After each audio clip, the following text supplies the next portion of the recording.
compare natin yung tunog niya dito sa W mark. So ito yung sa made show. Ito naman sa W mark. Bali ito upgraded na to, mas lumakas yung dynamo niya, yung engine niya, pero lumakas din yung tunog niya. Mas malakas kasi doon sa dati.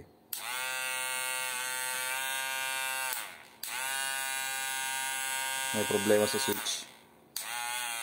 Ayan.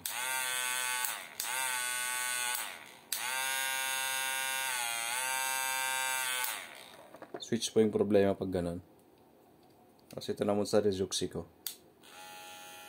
Ito may problema na rin sa switch to eh. Ito tahimik din to yung Rezuxi. Na all metal siya.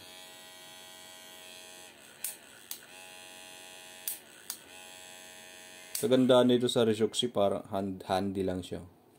Abot na abot ko kahit maliit yung kamay ko. Yan. Tutunog ulit, sound check.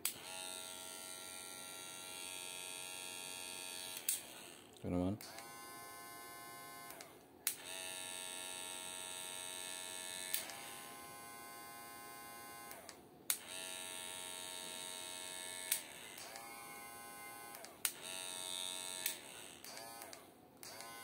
Yun.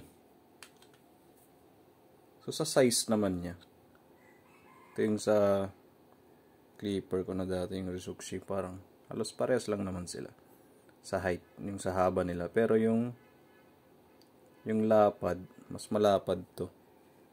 Yan. Okay lang.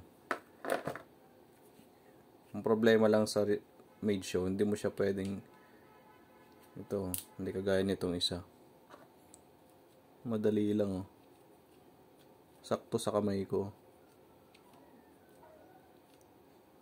Nakukuha mong gamitin yung thumb mo pang change ng lever. Pag push ito, pwede rin, pero dapat na ganito. Mas mahirap. Mas malaki kasi ito, mas malapad. Hindi ko pa siya nasusubukan sa buhok, pero titignan natin. Thank you for watching.